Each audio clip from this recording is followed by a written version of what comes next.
ونستعينه ونستغفره ونعوذ بالله من شرور أنفسنا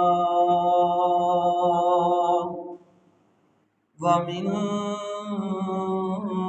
سيئات أعمالنا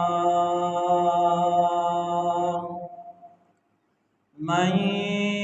يهده الله فلا مضل له ومن يضلله فلا هادي له وأشهد أن لا إله إلا الله وحده لا شريك له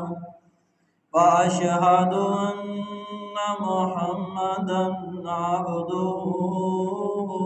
ورسوله قال الله تبارك وتعالى في كلام المجيد أعوذ بالله من الشيطان الرجيم